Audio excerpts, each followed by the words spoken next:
My name is Sherry, and I am thrilled to be opening my own coffee shop. My husband Ken left his job at a restaurant to join me in this venture. After all, it was our dream to run a coffee shop together. We don't have kids yet, but this shop, which we've created through countless trials and errors, from financing to location and interior design, is our baby. We're eagerly awaiting our grand opening, the debut of our baby. One day, while we were buzzing around with preparations, we had a visitor to our place above the shop. It was Ken's mom, my mother-in-law. She's a laid-back person, accepting of our venture, and I admire her calm character and kindness so much. I hope to be such a mother-in-law when I have my own daughter-in-law. Though it was still a few days early for our grand opening celebration, she arrived with an enormous load of luggage. Surprised, Ken and I asked what had happened. She said, "I've been kicked out of Joe's house."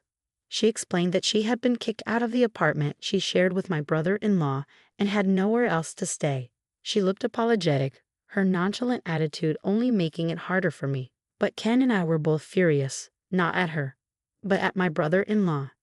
Ken immediately called Joe. Mom showed up alone at our place saying she's been kicked out. "What's going on, Joe?" Remorseful yet firm, Joe told us, "We just can't live together. My wife and I are also starting a new business, and we don't have time to take care of Mom, who's becoming forgetful. Could you guys take care of her for a while? Once we're settled, we'll come together." Though it served his interests, we couldn't trust his words. Joe had reluctantly cared for our mother-in-law just because he was the older brother. Joe's wife wasn't very caring either. They must be having a blast after kicking her out. So I thought of a way to prevent our kind mother-in-law from feeling lonely or pitiful. "Okay, if that's what you say, Joe. Mother-in-law, you can live with us." There was no other choice. Their father had already passed away, and there were only two brothers, so there was no one else to care for her. I felt a bit imposed upon, but my mother-in-law is family to me too. I can't just not take care of her, especially since she's so kind and I love her dearly. "If you're fine with it, then I want her to stay with us too," Ken said, seemingly optimistic. Apparently, Ken was always a mama's boy, so it may actually be a good thing for him to have his mother close by. "Well, thanks, Ken, Sherry. I have to think about how I can repay you," my mother-in-law said, understanding the situation, or maybe not, and responded casually, "How about I make dinner every day?" "Oh, but you two are running a restaurant, so there's no need for me to cook, right?" "I think helping your family is a given, but if she wants to repay us, Ken and I thought about having her help at the store sometimes." "Mother-in-law, if you'd like, could you help out at the shop sometimes? Chatting with customers, making desserts, spending time like that might be enjoyable." "If it helps you too, I'd be happy to do anything," my mother-in-law agreed enthusiastically. If she saw it as just another household chore, she'd likely get used to it quickly. Anticipating this, Ken and I discussed having her help mainly with the cooking. As the conversation moved in that direction, we decided to show her the store downstairs. After going down the stairs and showing her around the ground floor cafe, introducing the opening menu, my usually slow-paced mother-in-law suddenly became clear and assertive. "Ken, Sherry, this shop won't be popular as it is. It's not too late to prepare, so start now." Ken and I were astounded by her confidence and the out-of-the-blue ideas she proposed. For example, given the current retro trend, even a newly built store should have old-fashioned interior and background music. The menu should include items that my mother-in-law used to eat when she was young, attracting both young people riding the retro wave and older customers. Moreover, since the number of candy shops in our town is decreasing, we should set up a candy corner, allowing buyers to eat inside the store and attracting families with children. All her ideas were innovative and aligned with the town's needs. They were so spot on that we had to agree. Under our mother-in-law's direction, we immediately began preparing. After she started living with us, our long-desired store opened, and a month later, we were thriving. If the store had no future, the number of customers would significantly decrease after a month. But we didn't have that worry. We had so many customers every day that there was a line. All this was thanks to our mother-in-law. "Sherry, the sandwich for table 3 is ready. Please bring it over." "Yes, coming right now. Though I'm busy, each day is fulfilling." It might have been a real blessing that my mother-in-law decided to barge into our lives when she did. But one day, an intruder disrupted our busy yet enjoyable days. It was my brother-in-law and his wife. We live in the same town, you know. We've heard the rumors. Your business seems to be flourishing, and isn't it true that Mom is being called the beloved granny of the store? My brother-in-law said with a sarcastic look on his face, glancing around the cafe. Actually, we're thinking of starting our own shop too, a boba milk tea shop, which has been all the rage since last year. For that, we would love to have Mom help us out. That's why we came to pick her up. Give Mom back. Ha, Joe? What are you saying all of a sudden? I asked, stunned. Well, it was agreed from the start that she would return once we settled down. Now it's time. Come on, give Mom back. You guys have had enough of your good fortune, haven't you? It's our turn now. As if they could just take my mother-in-law back like she was some kind of lucky charm. They could say whatever they wanted, but the cafe that the three of us created was just starting to take off. The real test was still to come. We were already relying on my mother-in-law as a full-time employee. If she left us now, who would fill that gap? You can just hire part-time workers. A thriving business like yours should have no trouble attracting young workers, right? They probably work harder than an elderly woman like Mom. So Mom, let's say goodbye to Sherry and Ken and go home together. At Joe's words, my mother-in-law agreed surprisingly easily, leaving both my husband and me thrown off. Mom, you don't have to listen to Joe. You can stay where you want. And I really think it's okay to go back to Joe's place. I'm sorry for interfering, Sherry, but it was fun working with you too. Come and visit us at home sometime, she said. Without giving the impression of being taken away by force, my mother-in-law went back home with Joe and his wife.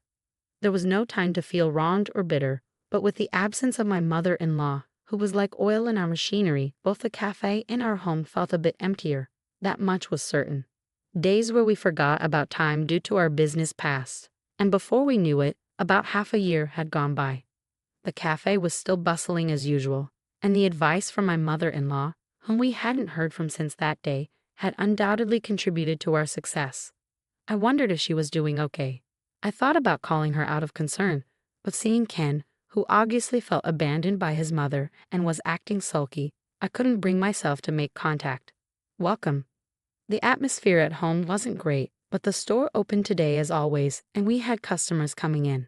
However, on that day, it was not a customer who opened the door of the shop but my mother-in-law, with her usual serene expression on her face. Sherry, Ken, I've missed you. Mom, what brings you here all of a sudden? Mother-in-law, we were worried about you. You never reach out. Have you been okay? In response to our barrage of questions, my mother-in-law simply smiled and repeated what she had said once before. I was kicked out of Joe's house. They asked me to help at the shop, and I did, but it seems the business has been floundering. They told me I was a nuisance, so I left and I was hoping to work with you guys again. It seemed that yet again, my mother-in-law had been driven out for a reason you wouldn't think to do to your own mother. Ken and I began to plot our revenge on Joe, but it turned out there was no need. Joe showed up on his own, looking utterly worn out. Mom, why do you keep disappearing without a word? Both me and her are struggling without you. Joe's wife, also known as her, wasn't present today. It seemed she was overseeing the shop. Joe, don't make it sound like it's my fault. You guys said you wanted to cut labor costs, so I, being your family, decided to leave first. I then understood what she meant by being kicked out.